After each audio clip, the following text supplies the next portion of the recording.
할렐루야. 이곳에 오신 여러분들을 가장 존귀하신 예수님의 이름으로 축복합니다. 성령 하나님께서 인도하심이 있어서 이곳에 오게 되었습니다. 사람이 하는 일은 참 완벽하지 않잖아요. 뭔가 실수도 할 수 있고. 그런데 하나님께서는 실수마저도 사용하신다는 것을 저는 이번 사건을 통해서 이해할 수 있었습니다. 구체적으로 말하긴 좀 그렇고요, 시간상. 하여튼 하나님의 인도하심이 있어서 갑자기 이렇게 서게 됐고요. 내일도 서게 되었습니다. 주의 용사여 기도로 비상하라. 예, 아멘입니다. 월요일부터 또 그때 제 기억에 금요일까지 5일 동안 여러분들과 함께 나눴던 내용들이 있습니다. 중보기도학교 전반부에는 총론에 대한 이야기를 했습니다. 다 담을 수가 없었기 때문에 그 당시에 짧은 시간을 통해서 중보기도자의 소명과 사명에 대해서, 그리고 하나님의 마음을 가진 긍휼의 중보기도자, 예수님의 마음을 가진 겸손의 중보기도자, 성령님의 마음을 가진 탄식의 중보기도자라는 말씀을 선포하면서 왜 우리가 주님 앞에 태도가 중요한지에 대해서 살펴보았습니다. 중보기도자라 하면은 가장 중요한 것이 먼저는 하나님과 나와의 관계인데, 성삼위 하나님과의 관계, 그 마음을 아는 자가 바로 중보기도자라는 것입니다. 그래서 우리가 그 다음부터 중요한 것이 가장 영적 전쟁에 대해서 알아야 되는데, 내면, 가장 치열한 영적 전쟁인 내면에 대해서 짧게 살펴보았던 기억이 있습니다. 저만 기억이 있죠? 그 총론에 이어서 오늘 갑작스럽게 또 강론하게 되는데, 강론은 딱 한 문장으로 말하자면 하나님의 나라와 의를 위해서 기도하라는 것입니다. 하나님의 나라와 의를 위해서 기도하라. 그렇다면 구체적으로 하나님의 나라와 의를 위해서 기도하는 영역이 있을까 하십니까? 그 중에 그 구체적인 것을 가장 중요한 게 두 가지 파트가 있습니다. 첫 번째로 교회를 위하여 기도하라. 두 번째, 주의 종들을 위해서 기도하라 라는 것입니다.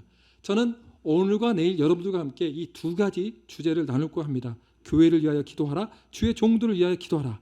그리고 그래도 기도의 용사가 세워지지 않는다면, 다음에 또 기회가 있다면, 하나님의 또 인도하심이 있다면 다른 세대가 되어가고 있는 다음 세대를 위해서 기도하라. 즉 가정이 왜 교회가 돼야 되는지, 그리고 나라와 민족과 열방을 위해서 기도해야 되는 이유, 마지막 때를 준비하는 신앙에 대해서, 그리고 이 모든 학교의 결론은 사실 뭐냐?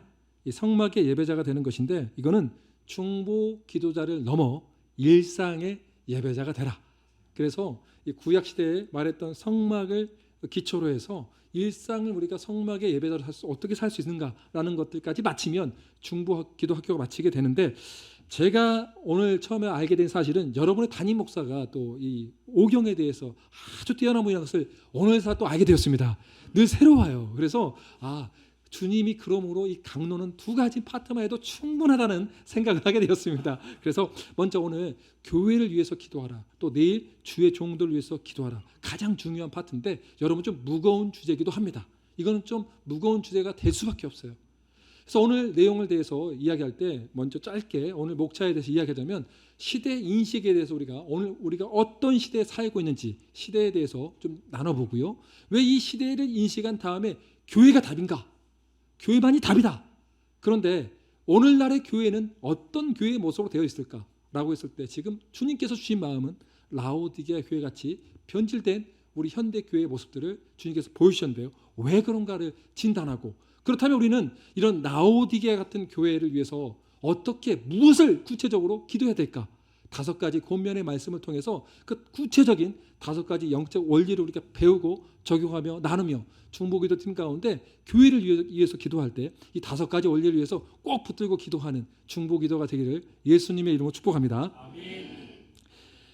저는 밴쿠버 유스코스타 때 하나님의 은혜로 유학생 수련회거든요. 북한 금식기도 인도를 맡게 되었습니다. 굉장히 힘든 일이었어요. 왜 힘든 일이냐? 여러분들 같은 사람들을 데리고 금식기도를 인도하라면 괜찮을 것 같아요. 여러분들은 참 충만한 분들이잖아요. 한 끼 정도인데 그것도 점심시간에 막 1시간 동안 중보기도를 해야 되는데 북한만을 위해서 기도해야 돼요. 그런데 그 대상이 누구냐면 이 청소년들이에요. 청소년들. 돌도 씹어먹는 청소년들 데리고 밥을 안 줘요. 수련회에서 가장 중요한 게 뭐냐면, 우리 귀한 우리 부교육자분들 아실 거예요. 밥이에요. 일단 밥이 안 좋으면 그 수련회 일단 망친 거예요.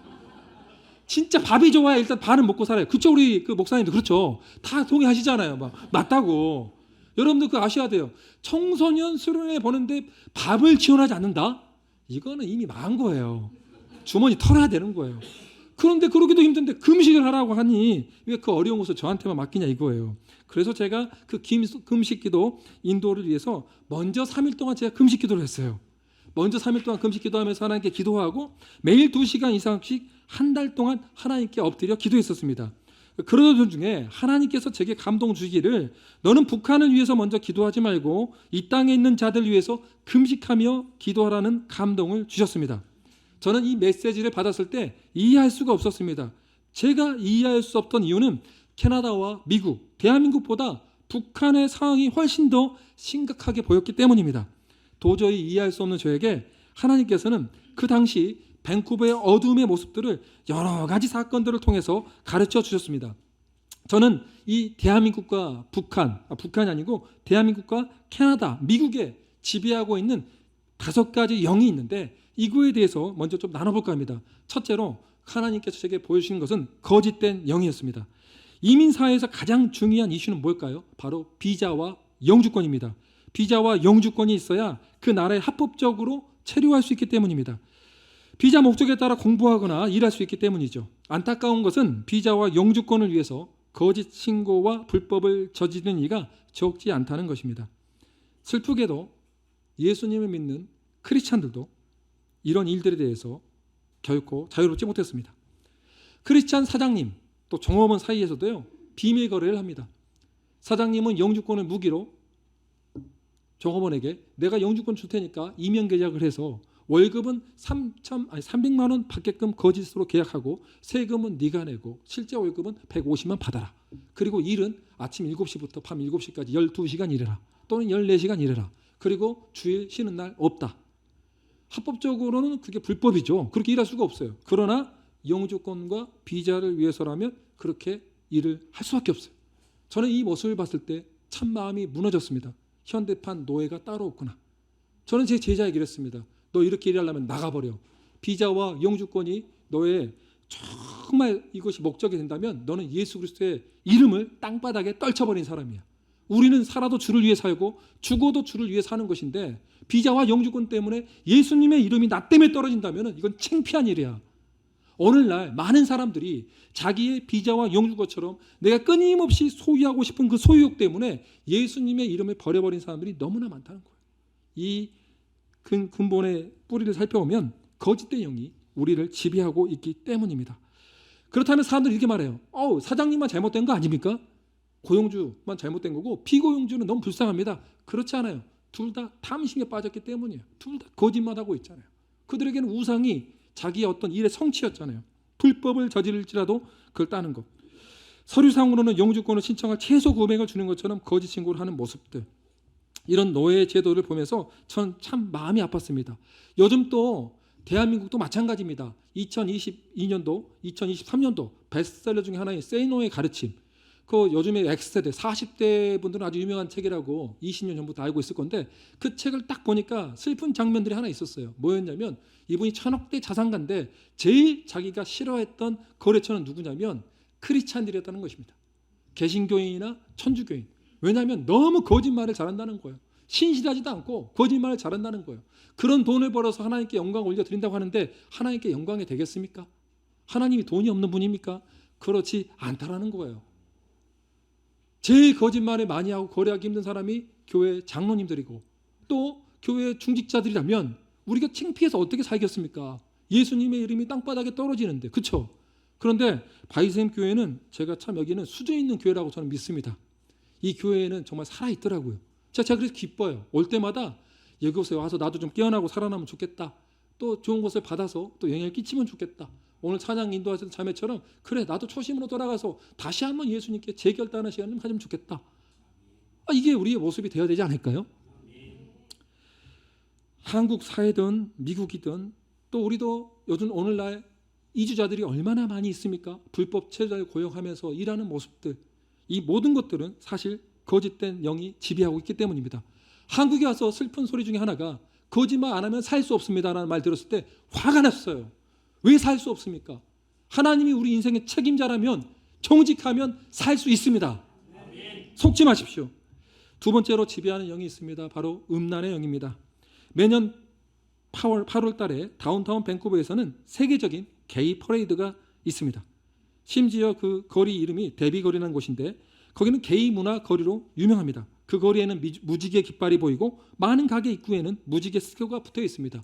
무지개 하면 뭡니까? 언약의 상징 아니겠습니까? 이것을 마귀가 자기들을 위한 걸로 바꿔버리는 모습 볼 때마다 저는 분노가 막 올라오더라고요. 무지개 하면 하나님의 언약의 약속의 상징인데 저것들이 사용하다니 하면서 너무 화가 나는 거예요. 거기서 게이들이 춤을 추고 다양한 행사들을 하는데요. 12년 전에 병든 몸을 가지고 한국에 왔을 때 제 첫 소식이 서울역 광장에서 게이 퍼레이드 한다는 소식 듣고 제가 펑펑 울면서 하나님께 엎드려 기도했던 기억이 납니다. 우리나라도 별반 다리가 없구나. 너무나 서구화되고 미국과 캐나다, 북미의 문화를 빨리빨리 안 좋은 것들도 배워가고 있구나. 그리고 캐나다는 포르노 영화 수출국입니다. 음란을 퍼쳐가는데 앞장서는 나라예요. 그런데 우리나라는 음란물 다운로율 1위인 국가예요. 이게 양쪽 다 이런 것들을 보면서 너무나 괴로운 거예요. 여러분, 음란이 심각한 이유가 뭔지 아세요? 음란 때문에 하나님이 세우신 가정이, 결혼이 깨지기 때문입니다. 성적인 관계가 나쁜 게 아니에요. 그 죄 아니에요. 아름다운 거예요. 하나님 보기에 아름다운 성이에요. 근데 그게 언제 아름답냐? 하나님의 질서 안에 있을 때 아름다운 거예요. 근데 마귀는 그 질서를 깨고자 성관계 자체에 대한 죄책감도 막 심어주고 혼전 성관계를 하라 하고 혼인의 모든 것들을 다 깨버린 거예요. 그 마귀가 하는 거예요. 가정을 깨버린 거예요. 그래서 음란이 무서운 거예요. 음란은 단순하게 어떤 쾌락의 문제가 아니고 하나님의 제도에 대한 도전이기 때문에 무서운 것입니다. 하나님이 세우신 결혼을 깨버리는 거예요. 얼마나 무섭습니까? 여러분들 기억하십시오. 이 음란이 판치고 있는 땅, 바로 이 땅입니다. 이 땅도 N번방 사건을 통해서 지저분한 게 다 드러났죠. 여러분, 저는 죄에 대해서 파고 싶지 않습니다. 왜냐하면 죄면 파면 팔수록 우리는 어두워지거든요. 이때 빛이 더 강해져서 오히려 저는 우리의 죄가 낱낱이 하나님 앞에 다 드러났으면 좋겠어요. 빨리 최후의 심판대 앞에 서기 전에 지금 거룩한 빛 앞에서 모든 것을 자백하고 토속을 할 수 있다면 그 사람처럼 행복한 사람이 어디 있습니까? 그 사람처럼 영광스러운 사람이 어디 있겠습니까? 심판대 앞에 섰을 때, 준비가 되지 않는 섰을 때 그 사람이 불쌍한 거예요. 세 번째로 이 땅을 지배하고 있는 게 있습니다. 바로 만몬의 영입니다. 대부분의 교회도 재정적으로 미자립 상태입니다. 그러나 오늘 한국교회를 보니까 한국교회 대부분도 미자립 상태라는 것을 알게 되었습니다. 너무 슬픈 소식은 얼마나 힘이 들었으면 제가 어제 들었던데 저도 충격받았어요. 주의 종 중에 몇몇이 극단적인 선택을 했습니다. 너무나 힘이 들었거든요. 재정적으로 힘이 들고 하나님 일을 한다고 했지만 공황장애가 걸리고 압박감이 있어서 결국은 극단적인 선택을 했다는 3명의 소식을 듣고 제가 너무 마음이 먹먹해졌습니다. 이런 시대에 우리가 살고 있어요. 너무나 어렵다는 것이죠. 그래서 많은 집회 가운데 보면 성도들이 부담을 느낄까 봐 헌금 시간도 없애버렸다는 말을 저는 자주 듣습니다. 이것도 잘못된 거예요. 작은 돈에 벌벌 떠는 부자들을 저는 지금까지 너무나 많이 봐왔습니다.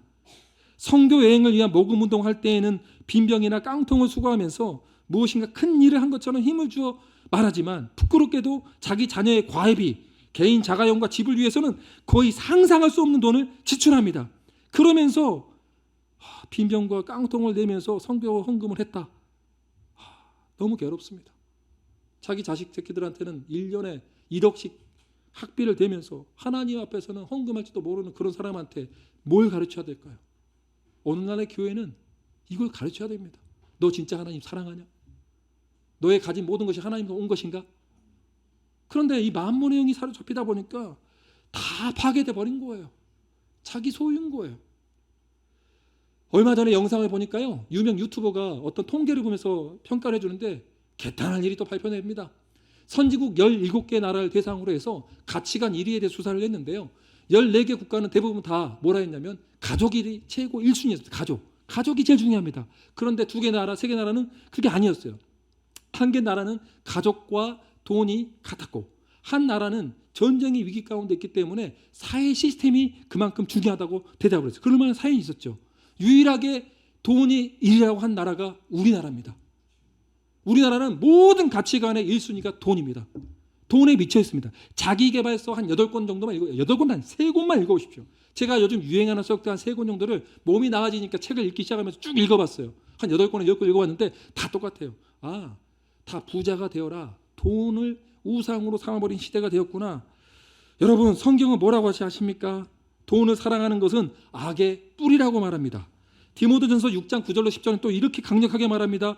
부하려 하는 자들은 시험과 올무와 여러 가지 어리석고 해로운 욕심에 떨어지나니 곧 사람으로 파멸과 멸망에 빠지게 하는 것이라. 돈을 사랑함이 일만하게 뿌리가 되나니 이것을 탐내는 자들은 미혹을 받아 믿음에서 떠나 많은 근심으로써 자기를 찔렀도다. 부하려 하기 때문에 문제들이 생긴다는 거예요. 여러분, 진짜 부자들 보십시오. 부자가 되고 싶어서 부자가 되는 사람은 없습니다. 그들도 이렇게 말합니다. 운이 좋았다. 열심히 살다 보니 큰 부자가 되었다. 그런데 우리는 속지 마십시오. 유명 유튜버들이나 강의하는 사람들은 강의로 돈을 벌고자 여러분들 미혹하는 거예요. 헛된 철학과 속임수를 가지고 자기들이 강사비를 벌기 위해서 말도 안 되는 부를 벌 수 있다고 말해요. 부를 벌 수 있으면 가르칩니까? 지 혼자 부자 되면 되지. 좋은 주식이 있으면 지가 다 친척들 연결하면 되지. 왜 저 같은 돈 없는 사람한테 문자 와서 이 방에 들어오십시오. 이게 뭐지? 오늘 뭐 급등한 주가 있습니다.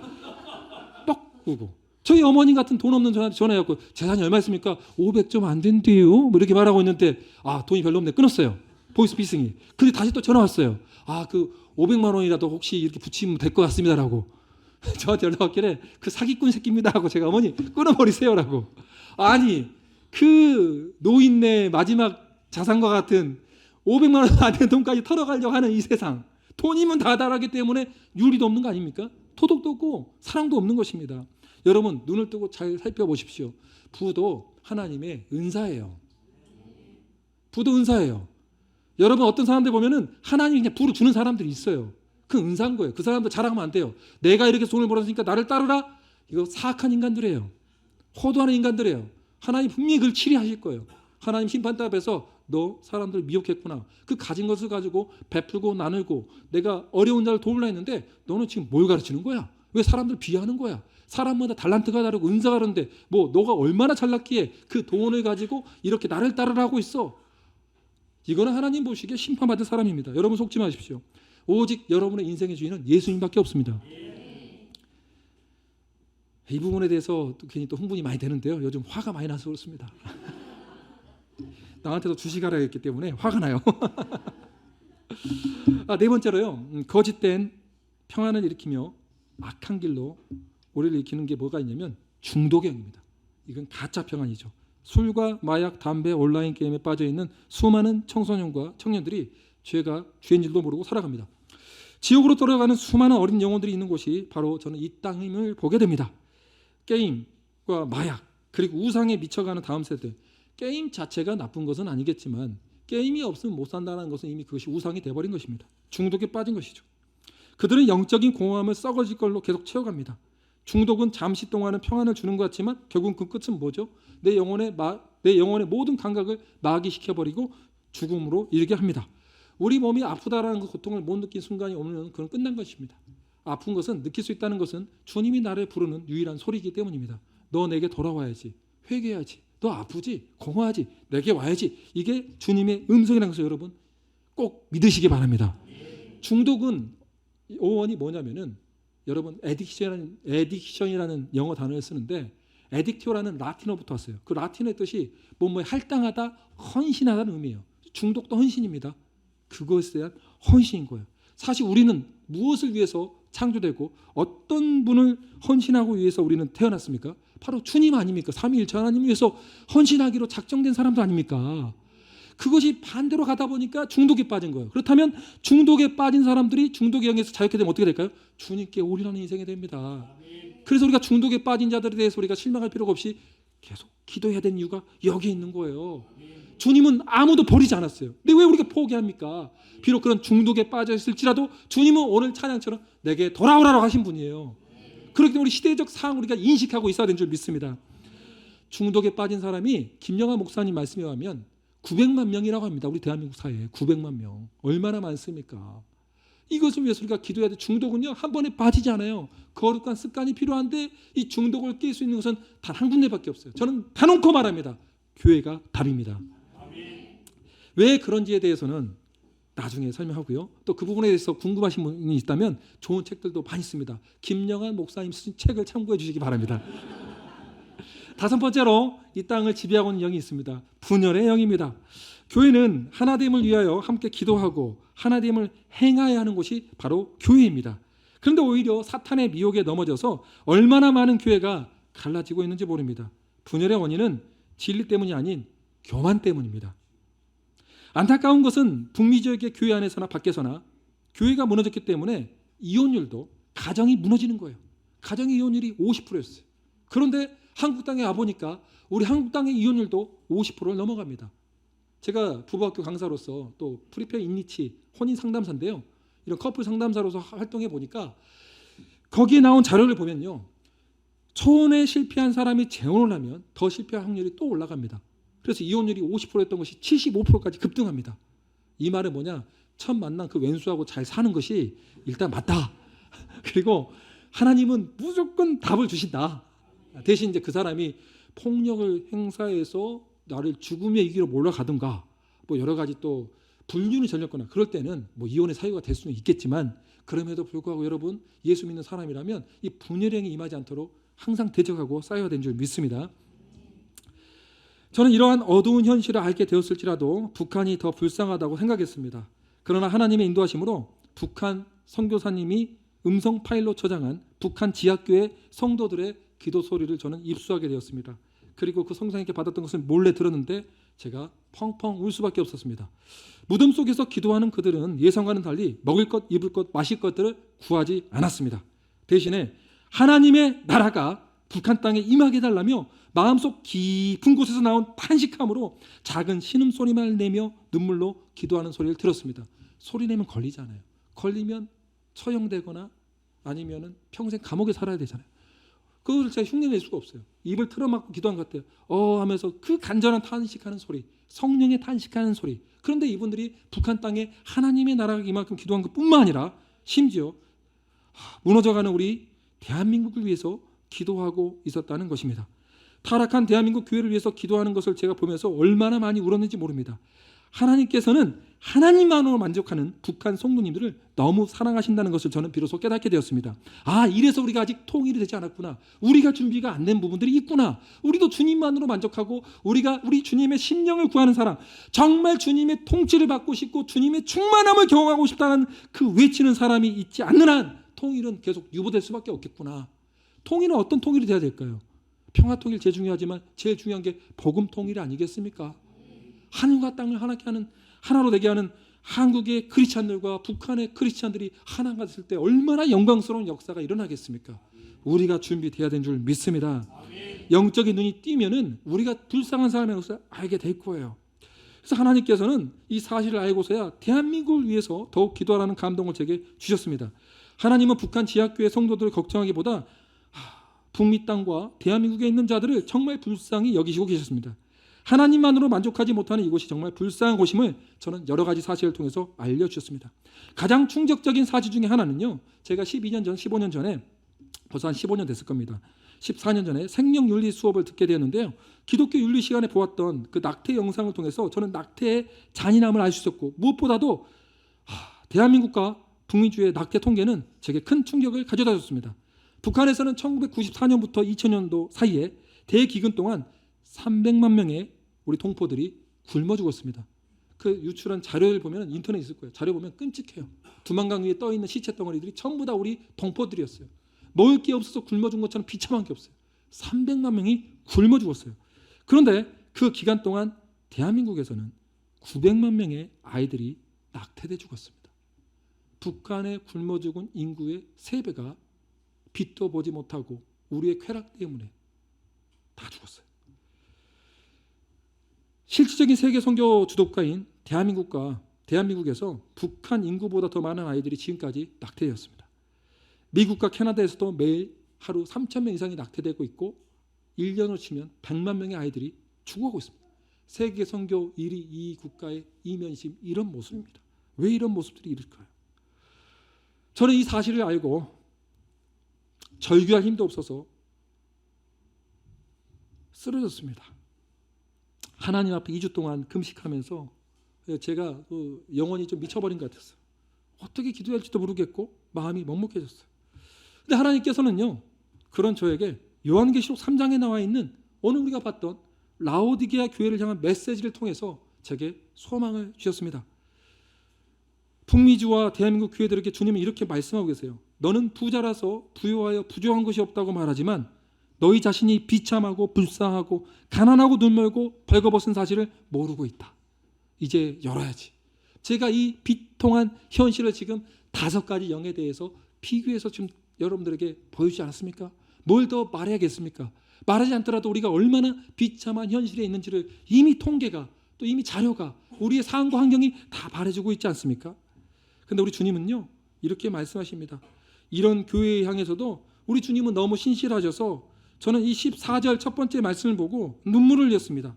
우리 주님께서 뭐라고 말씀하셨어요? 첫 번째 14절 한번 읽어볼까요? 자, 시작. 라오디게 교회의 사자에게 편지하라. 아멘이시오, 충성되고 참된 증인이시오, 하나님의 창조의 근본신 이가 이르시되. 우리 주님이 우리에게 말씀하시기 위해서 우리 이런 패역한 백성들에게 뭐라냐면, 너네들은 온통 죄악 속에 빠져 있지만 나는 참된 하나님이다. 나는 아멘이고 충성되고 너희들에게 거짓이 없고 약속을 깨지 않는 신실한 하나님이라고 선포해 버리는 거예요. 그래서 앞으로 내가 이야기할 것들을 너희들은 잘 지켜받으면 너희들도 소망이 있다라고 주님이 약속해 주시는 거예요. 우리 인간들 같이 거짓에 휩싸여서 상황에 따라 환경에 따라 막 거짓말하고 계속 변기하는 하나님이 아니라, 하나님이 선포하시면, 하나님이 말씀하시면 그 말씀은 그대로 이루어지는 거예요. 언제 이루어지느냐? 그 말씀의 때는 우리가 믿음으로 아멘하고 받을 때 이루어진 줄 믿습니다. 사실 우리 주님이 우리를 밟아버려도 할 말 없어요. 우리를 밟아버리고 전부 다 쓸어버려도 우리는 할 말이 없는 그런 비참한 존재들이에요. 그럼에도 불구하고 우리 주님께서 얼마나 우리를 사랑하시는지, 나는 신실한 너의 하나님이다. 아멘이고 충성된 너의 하나님이니까 지금부터 성령의 말씀을 귀를 열고 잘 들어라라고 주님이 말씀하고 있는 거예요. 주님이 우리에게 5가지 고면을 합니다. 이렇게 우리 행위가 차지도 않고 뜨겁지도 않고 명목상의 크리스찬도 많고 5가지 영으로 막 다 덮여져 있으면서 내가 성경 헌금을 한다고, 교회를 위해서 헌금을 한다고 하지만 사실은 내 욕구에 따라서 움직였던 수많은 쾌락, 내가 돈을 아끼지 않고 쓰는 데가 하나님이 아니라 다른 것을 사실 쓰면서 야, 난 이만큼은 됐지라고, 이것도 아니고 저것도 아닌 신앙들, 그리고 스스로 나는 부자야, 가진 게 많아 라고 하면서 서로 내가 얼마나 가졌는지 자랑하는 이 시대의 모습들. 중직자가 되려고 한다면 뭐 300만 원을 낸다, 500만 원을 낸다, 1000만 원을 낸다, 2천만 원을 낸다. 서로 얼마나 부자가 돼야지만 우리가 장로가 되고 권사가 될 수 있을까. 이런 주님 보기에 개탄할 만한 교회들의 모습을 보면서 주님이 이렇게 말한 거예요. 너희들에게 5가지 권면에 말해주는데 잘 들어라고 주님께서 이렇게 말을 하고 있습니다. 첫째, 3장 18절의 말씀에 보니까 첫째는 뭐냐? 불로 연단한 금을 사서 부유하게 하라. 이 말은 뭐냐면은 너희들에게 시련이 있을 거야. 시련이 있을 것인데 시련을 통한 믿음을 사서 영적으로 너희들이 부유해야 돼. 진짜 부유함은 시련이 오는 거야. 왜 불로 연단해야 되냐면, 불로 연단해야 너희 안에 있는 그 찌꺼기들, 죄의 바이러스들이 불타 없어지는 거야 라고 주님께서 말씀하고 있는 것입니다. 마태복음 16장 24절에 이렇게 말합니다. 아무든지 나를 따라오려거든 자기를 부인하고 자기 십자가를 지고 나를 쫓을 것이니라. 누구든지 제 목숨을 구원코자 하면 잃을 것이요, 누구든지 나를 위하여 제 목숨을 잃으면 찾으리라. 우리의 삶을 하나님께 드릴 때 드디어 우리에게는 삶의 희망이 있는 것입니다. 우리 기독교는 이렇게 말합니다. 자신을 실현하라 라고 하는 그런 가르침이 아니에요. 자기를 부인하라는 것입니다. 자기를 부인하는 게 뭐냐? 하나님의 뜻과 내 뜻이 달랐을 때 내 뜻을 포기하는 것이 자기 부인입니다. 자기 부인하는 과정은 너무나 아프고 괴롭습니다. 하나님, 이것마저도 놔둬야 됩니까? 라는 그런 탄식의 소리도 나오기도 합니다. 하나님은 너무나 불공평하신 분입니다. 왜 내게 이런 시련을 주십니까? 왜 우리 아버지가 일찍 돌아가셔야만 합니까? 왜 우리 어머니는 이렇게 아프셔야 됩니까? 왜 내 동생은 일찍 사고 나서 죽어야 됩니까? 그러나 그럼에도 불구하고 그 가운데서 여전히 예수님은 나의 주님을 믿습니다 라고 그 고백하는 신앙. 나는 이 인생을 이해할 수 없지만 그럼에도 불구하고 주인은 바뀌지 않습니다. 이런 연단의 시간들이 있다라는 거예요. 야고보서 1장 2절로 3절도 이렇게 말합니다. 내 형제들아, 너희가 여러 가지 시험을 만나거든 온전히 기쁘게 여겨라. 이는 너희 믿음의 시련이 인내를 만들어내는 줄 너희가 아니라. 우리가 믿음이 올 때요, 정말 기쁘게 여기는 것은, 시련이 올 때 믿음으로 반응한 사람들은 내가 좀 힘들지만 주님의 일하심을 기대해야지 기쁘게 여깁니다. 주님, 이것이 내 믿음의 시련이 인내를 만듭니다. 약속의 때까지 나는 기다립니다. 하나님이 나를 책임져 준다고 분명히 약속의 말씀을 주셨는데 지금 이루어지지 않았다는 것은 내게 필요한 것이 인내라는 것을 나는 압니다. 그 인내로서 믿음으로 오늘도 걸어가오니 그때를 기다려오니 나는 기쁩니다. 이게 신앙의 성숙인 거예요.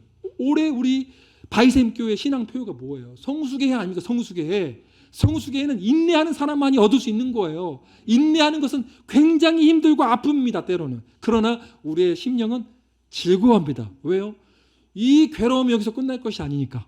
이 괴로움은 반드시 끝나게 될 것이며 그 기쁨의 열매를 나는 받게 될 것이니까. 이게 믿음의 사람인 줄 믿습니다. 베드로전서 4장 12절로 16절 똑같은 말합니다. 사랑하는 자들아, 너희를 시련하라고 오는 불시험을 이상한 일을 당하는 것처럼 이상히 여기지 말라.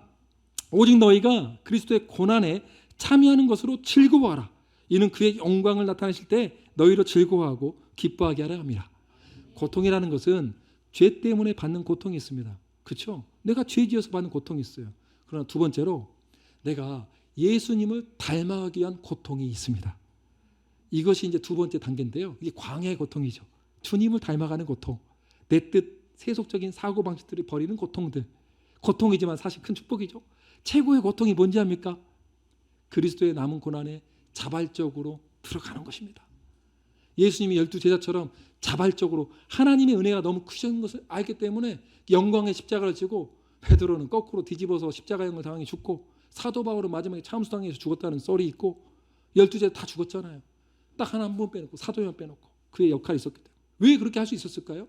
그들은요 영광을 봤기 때문이에요. 부활하신 예수를 만났기 때문이에요. 그리고 그 영광의 상급이 뭔지도 알았기 때문에 하나님 영광을 보고 즐거워하고 기뻐했기 때문이죠.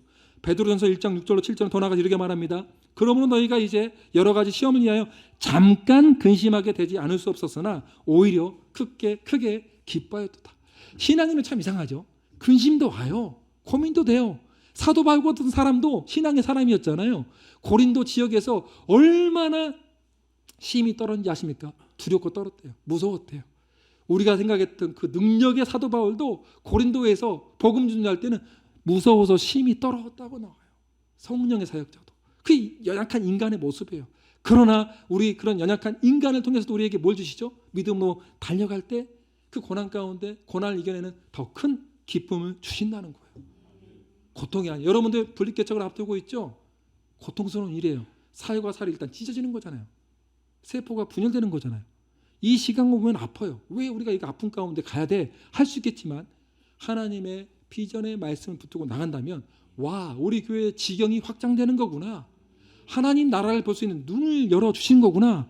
개교의 주의를 넘어서서 하나님의 영광스러운 그 나라를 보여주시려고 우리에게 이것을 허락해 주셨구나라고 기쁨으로 인내하며 연단하며 바라볼 수 있는 눈이 열린다는 거예요. 최고의 끝판왕이 뭡니까? 욥기 23장 10절. 나의 가는 길을 오직 그가 하시나니 그가 나를 단련하신 후에는 내가 정금같이 나오리라. 고통은 하나님이 우리를 부르는 소리입니다. 하나님이 우리를 부르는 소리이기 때문에 여러분 낙심할 것이 아니라 이 고통 가운데 우리는 역으로 반응해야 됩니다. 내가 오히려 더 기뻐하고 주님을 높이고 주님을 찬양하리라. 아멘. 나는 주님의 것이다. 아멘. 여기에 이게 바로 주님의 지금 권면의 말이라는 거예요. 두 번째로 권면의 말이 있습니다. 우리가 교회를 기도할 때 또 내 자신을 위해서 기도할 때 흰 옷을 사서 입어 벌거벗은 수치를 보이지 않게 해야 되는 것입니다. 이게 뭐냐면은 라오디아 교회는 그 당시에 광택이 있는 검은 양모 생산지로 유명했습니다. 요즘 보면 막 모피 코트 입고 다니시면 보면 좀 부러운 시대가 저희 어머니 시대 때는 모피 코트 하나 입고 다니면 사람 다 쳐다봤어요. 아주 큰 부자의 상징이었거든요. 2000년 전에도 이랬나 봐요. 라오디아 교회에서 옷을 한번 입고 나면 사람들이 딱. 여러분 명품 좋아하십니까? 표정들이 막 갑자기 막 이랬다 저랬다. 명품 좋잖아요. 그렇죠? 명품이 좋은 이유가 뭐예요? 비싸서? 제가 물어봤어요. 명품 왜 좋아합니까? 했더니 일단 내 급이 올라간대요. 20대들은 아반떼 정도 타줘야 되고 30대 정도는 소나타 타줘야 되고 40대는 그랜저 정도 타줘야 되고 50대는 제네시스 타줘야 좀 격이 올라간대요. 주님이 이런 사람한테 말하는 거예요. 다 집어쳐버려라. 중요한 것은 너의 자존감은 명품이나 차나 평수의 몇 평의 집에 사느냐가 아니고 너희들이 진짜 심판 때 하나님의 기준 앞에 정말 수치와 부끄러움 당하지 않는 옷은 딱 하나밖에 없다. 그리스도의 의의 옷이다. 여러분 그리스도의 의의 옷을 입은 사람은 어디 가나 당당합니다. 저는 무슨 옷을 입든 간에 어떤 신발을 신든 간에 당당합니다. 왜요? 내가 주님의 옷을 입고 있는 사람이잖아요. 주님과 함께하는 사람이잖아요. 왜 여러분들은 옆에 노스페이스 북쪽 얼굴 안 입었다고 막 인상 쓰고 있고, 또 요즘 어른들은 샤넬 같은 명품도 원하고 구찌, 그 이상은 제가 잘 몰라요. 관심도 없고. 중요한 것은 예수 그리스도의 의의 옷입니다. 창조주 하나님이 보시는 바른 옷을 입고 있어야 우리가 진짜 의미가 있지 않겠습니까? 사랑하는 성도 여러분, 주님이 고민하신 거예요. 너의 자존감은 어디서부터 나오니? 정말 나로부터 나오니라고 주님이 묻고 있는 거예요. 우리 교회의 자존심 뭐가 나와야 돼요? 우리 교회 자존심 이걸로 나와야 돼요. 여러분들은 바이샘 교회의 자존심은 예수에서 나와야 돼요. 오직 예수. 우리 사이즈가 몇 평이고요. 성도수가 이게 자존심이 되면 이건 타락한 교회 이미. 그건 진짜 라오디게 교회가 돼버린 거예요. 우리 교회는요, 성도수가 아니라 오직 예수로 충만한 교회입니다. 우리 교회 성도님들은 예수 그리스도의 의의 옷을 입은 것을 자랑으로 여기는 성도들입니다. 그것이 우리의 기쁨이고 자랑입니다. 다른 사람이 쟤들에게 무슨 저런 행복이 있을까? 어떤 북쪽 얼굴도 아닌데, 야, 북쪽 얼굴보다 좋은 얼굴이 있어. 우리 예수님 얼굴이야 라고 예수님 얼굴을 산 가운데 보여준다면 여러분이 이 시대의 복음의 증인이 아니겠습니까? 그렇죠? 그렇게 될 줄 믿습니다. 세 번째 고변의 말씀은 안약을 사서 눈에 발라보게 하라는 것입니다. 여러분, 안약을 사서 발라보라는 것은 영적인 눈이 열려라는 거예요. 성령의 눈이 있어야 된다는 거예요. 자, 법을 만들 때 입법자가 법을 만들었죠. 그렇다면 법을 해석할 때 어떻게 해석합니까? 입법자의 의도를 보고 해석하는 것처럼 우리 성경을 봤을 때 우리는 어떻게 해석했는가? 성령께서 감동 주신 눈으로 성경을 해석해야 되는 줄 믿습니다. 내 인생도 마찬가지예요. 내 인생의 해석도 여러분들 성령님이 임하셔야 올바른 해석이 나오는 것입니다. 안약을 사서 봐야 되는 것입니다. 안약을 사서 보기 전까지는 여러분의 인생이 해석이 안 돼요. 온통 고통밖에 보이지 않는 것 같은데 안약이 입혀지면 은혜가 보이기 시작합니다. 와, 내가 술 주정뱅일 때에도 하나님의 은혜가 내 고통보다 더 컸구나 라는 것들이 보이기 시작하는 거예요. 내가 이 죄악 가운데 있었음에도 불구하고 지금 이렇게 수많은 죄악의 그물 가운데 잡혀 있는 것 같을지라도 그것을 이으시고 함께 하신 주님의 얼굴이 보이기 시작할 때 안약이 발라진 사람이란 것이죠. 요셉도 마찬가지죠. 그 인생 가운데 색동옷을 입었을 때, 노예의 옷을 입었을 때, 제수복을 입었을 때, 국무총리의 옷을 입었을 때 쭉 살펴보면은 그 관점이 참 기가 막힙니다. 하나님이 아니면 국무총리로 세울 수 없는 드라마틱한 사다리를 통해서 하나님께 올리셨거든요. 우리의 인생은 하나님이 책임져 주신 인생인 줄 믿습니다.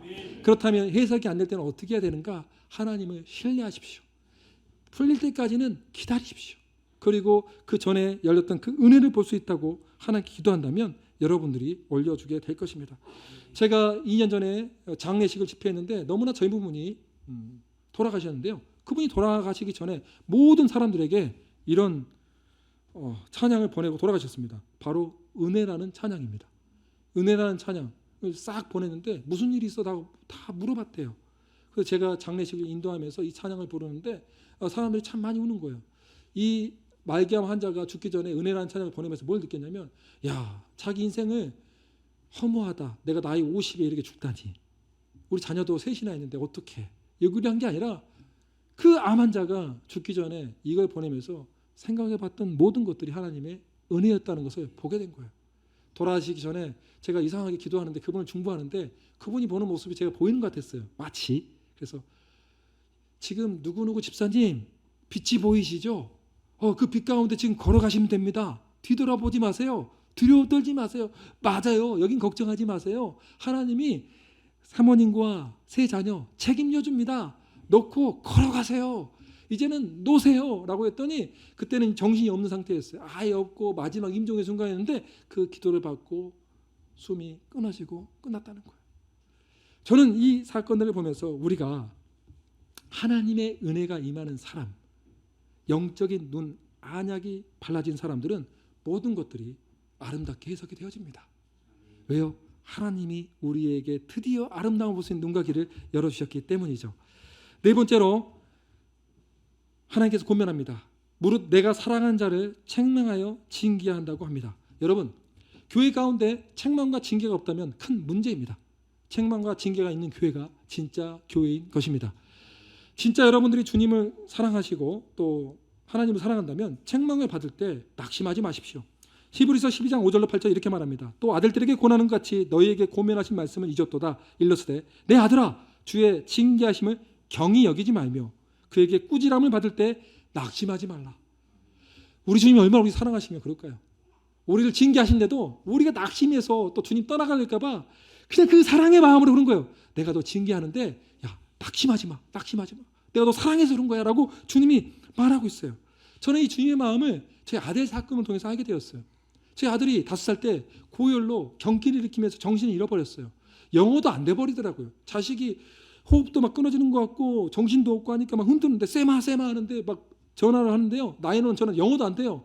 Help me, my son is dying 이러고만 있는 거예요.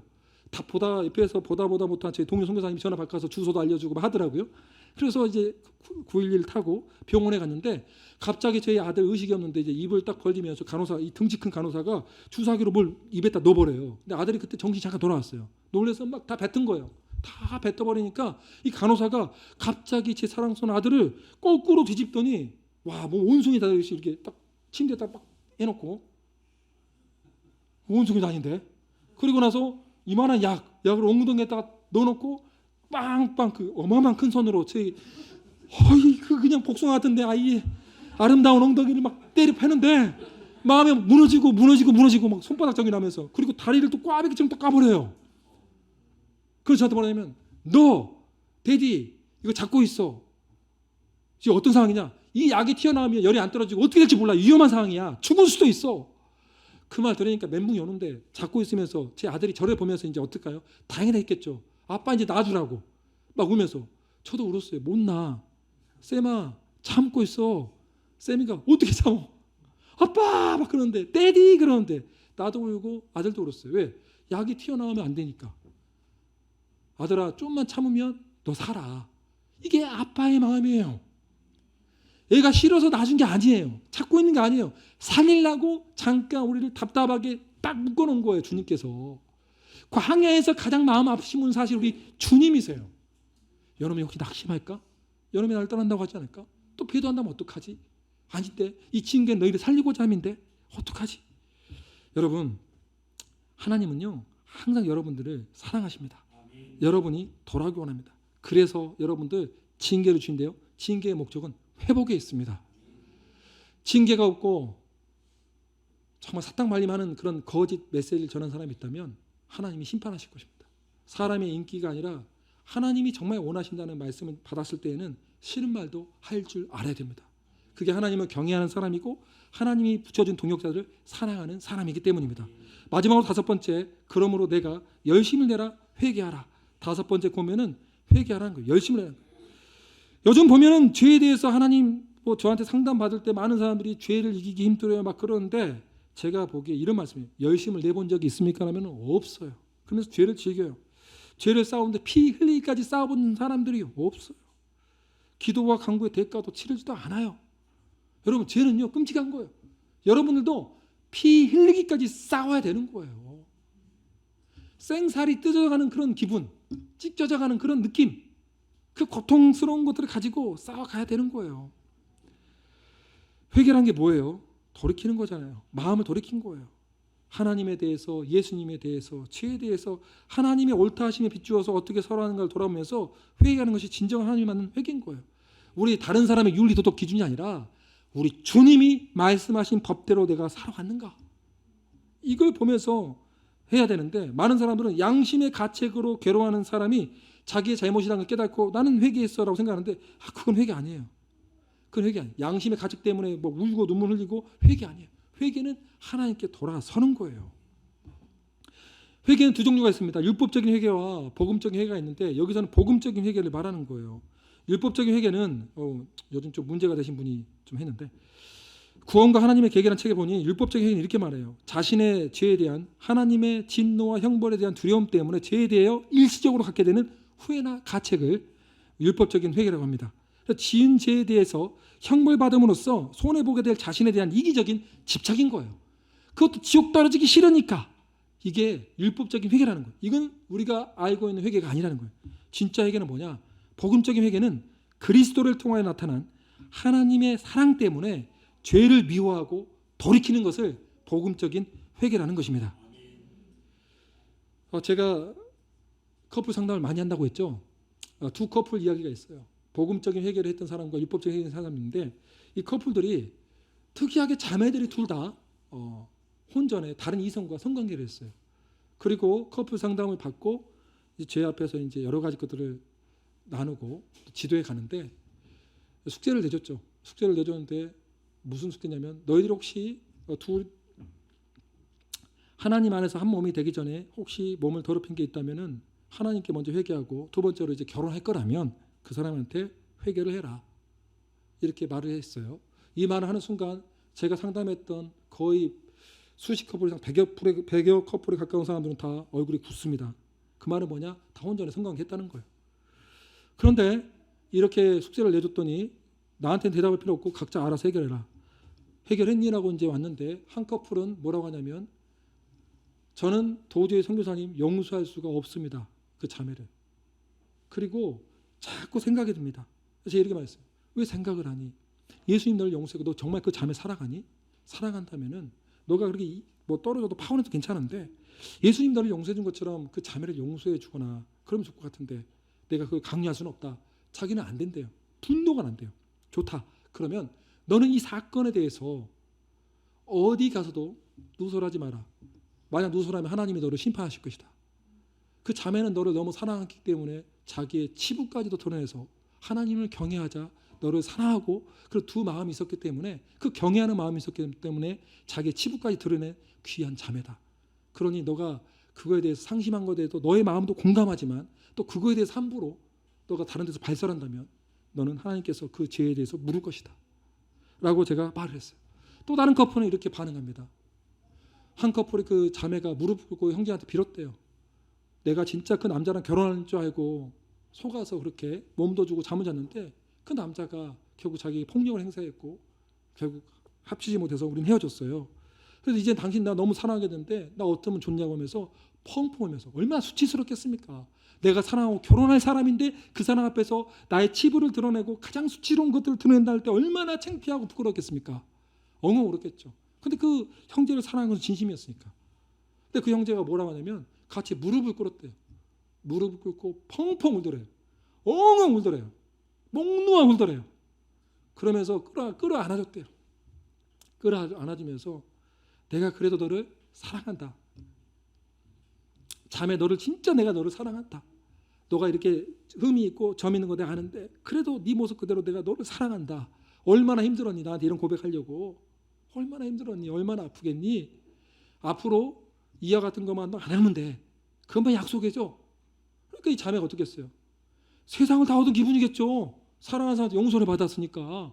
그래서 막 껴안아주면서 내가 다시는 다른 남자 쳐다도 보지 않을 것이고 당신이 내 인생에 오직 유일한 내 남자가 될 거야. 그래서 둘이 지금까지 그 사건에 대해서 결혼차가 10년이 남았는데 한 번도 언급한 적이 없어요. 그게 회개예요. 그게 용서예요. 우리 하나님이 우리가 하나님 앞에 회개를 하잖아요. 하나님이 다시는 기억하지 않으세요. 하나님이 깨끗게 해주시는 거예요. 이게 회개의 영광스러운 능력인 줄 믿습니다. 근데 우리 오늘날의 교회가 어떤 모습이냐? 이제 마지막으로 향해 가고 있습니다. 이 5가지 권면을 향해서 우리가 계속 우리 교회들이 이걸 놓치지 않게 해주시라고 계속 기도한과 동시에 우리 주님이 뭐라 하냐면은 20절에 볼지어다 내가 문 밖에 서서 두드리노니 누구든지 내 음성을 듣고 문을 열면 내가 그에게로 들어가 그와 더불어 먹고 그런 나와 더불어 먹으리라.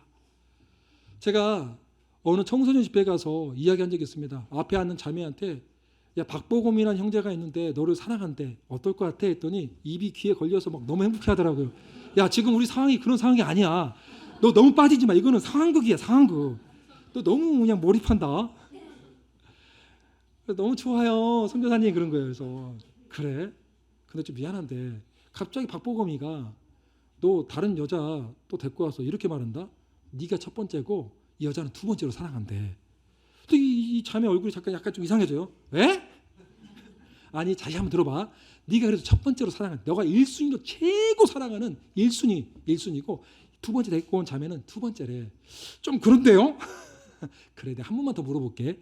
근데 그 박보검이라는 형제가 그 잘생기고 또 의사고 뭐 잘 나가는 사람이야. 그런데 또 세 번째 여자를 데리고 오더니 이렇게 말해. 너한테 또 꽃을 주면서 나의 최고의 사랑하고 꽃을 주는데 두 번째 여자는 너는 두 번째, 너는 세 번째하고 세 번째 여자한테 꽃을 줘. 어떨 것 같아? 했더니 몰입한 나머지 딱 일어서자마자 그놈의 새끼 싸대기를 날려버려야죠. 그런 거. 얼마나 무섭고 떨었는지. 야, 너는 가정교육부도 좀 못하겠어. 가만 있어봐. 생각했는데 나중에 집회 끝나고 나서 집에 곰곰이 생각해 보니까 그게 정상적인 반응이겠다. 그렇죠? 사랑하는 남과 여가 있는데 그 배신감 느끼지 않을까요? 그렇죠? 그것처럼 오늘날 우리 주님께서 우리에게 똑같이 묻고 있는 거예요. 지금 교회라는 이름 가운데 주님이 주인 되지 않아요. 첫째는 주님이라고 하는데 둘째는 자녀의 교육, 셋째는 돈 있는 거예요. 그래서 막 이렇게 음란하게 영적인 음란 가운데 막 지금 혼합하고 있고 혼전 성관계를 하고 있는 거예요. 그 매음의 현장 가운데서 우리 주님이 우리를 차도 시원치 않고 불로 태워버려도 할 말 없을 것 같은데 주님이 눈물을 흘리면서 녹화하고 있는 거예요. 너의 마음을 열어라. 내가 너의 진짜 주인이다라고. 이런 인격적인 주님이 어디 있어요? 그래서 주님이 뭐라고 하냐면 문을 열고 나를 받아들이면 이기는 그에게는 내가 내 보호자에 함께 앉게 해주기를 내가 이기고 아버지 보호자에 함께 앉는 것과 같이 하리라. 야, 우리 같은 영적인 창녀 같은 사람한테, 창부 같은 사람한테 우리를 하나님 보호자 옆에 앉아주신대요. 말이 됩니까? 말이 안 돼요. 이게 우리 머리로 이해할 수 없는 사건인 거예요. 주님이 오늘날 우리 현대 교회를 향해서 마지막 외치고 있는 거예요. 마지막 때가 가까웠거든요. 주님 오실 날이 멀지 않았는데 마지막 눈물을 흘리면서 탄식하면서 내 백성들아 돌아와라라고 외치는 이 절규의 목소리. 저는 첫째도 하나님, 둘째도 하나님, 셋째도 하나님. 오직 예수로 충만한 우리 바이샘 교회. 그래서 5가지 권면의 말씀을 성취하고 열매를 맺으면서 주님의 이름이 땅바닥에 떨어질 때는 나의 모든 명예와 자존심이 떨어진 것처럼 탄식하고 울고, 주님의 이름이 떨어지면 내 자존심이 떨어진 거예요. 누가 우리 주님을 또 우리의 종교를 개독교라 했을 때 내 자존심이 무너지는 거예요. 진짜를 보여주고 싶다. 주님의 이름을 높이는 사람이 되고 싶다. 그런 사람이 되어야 되지 않겠습니까? 귀 있는 자는 성령이 교회들에게 하시는 말씀을 들을지어다. 이 똑같은 메시지를 저는 14년 전부터 지금까지 충북기도하는 집회 모든 곳마다 이 동일한 메시지를 전해왔어요. 그러나 듣고 깨우친 교회도 있는가 하면 마치 길가에 떨어진 것처럼 마음이 완악해서 듣지 않는 교회도 참 많이 봤어요. 여러분의 교회는 저는요 정말 좋은 땅 좋은 밭과 같아서 아름다운 30배, 60배, 100배의 열매를 맺는 하나님의 아름다운 이 시대의 자주신 같은 교회가 될 줄 믿습니다. 여러분들 기도할 때 이 아름다운 교회를 위해서 기도해야 될까 하니까요. 예수의 이름을 높이기 위해서 이 교회는 반드시 교회를 위해서 기도해야 되는 거예요. 우리 교회 가운데 5가지 권면의 말씀이 살아 숨쉬는 교회가 되게 하소서. 우리 교회뿐만 아니라 안양 땅 가운데, 대한민국 땅 가운데, 북한 땅 가운데, 열방에 흩어져 있는 교회들 가운데 이런 교회가 되게 하여 주시옵소서. 교회들이 깨어나게 하여 주시고 주님의 이름, 주님의 명예가 곧 나의 자존심을 선포하면서 주님 나의 기도를 받아주시고 교회를 위해서 기도할 때 우리 충북기도에 역사하여 주시옵소서. 그러하기 원하시는 분들은 저와 함께 다시 한번 재결단하는 마음으로 영적 기도문을 좀 따라하면 좋겠어요. 한번 눈을 감아볼까요? 진짜 첫째도 하나님, 둘째도 하나님, 셋째도 하나님이 아닌 분도 있고요. 그런 분도 계시지만 만약에 진짜 하나님을 위해서 헌신하는 사람들은 재결단하는 마음이라도 같이 선포하는 마음으로 영적 기도하면 좋겠습니다. 하나님 아버지, 저는 죄인입니다. 지금까지 제 인생의 주인으로 살아왔음을 고백합니다. 용서하여 주시옵소서. 이제 제 마음의 문을 열고 예수 그리스도를 생명의 구원자요 내 인생의 주로 영접하고자 합니다. 허락하여 주시옵소서. 하나님, 독생자 예수 그리스도께서 나의 죄를 용서해 주시기 위하여 이 땅에 오시어 십자가에 못 박혀 죽으셨으며 사흘 만에 다시 부활하셨음을 믿습니다. 이 사실을 믿고 입으로 고백하는 저의 죄를 씻겨주시고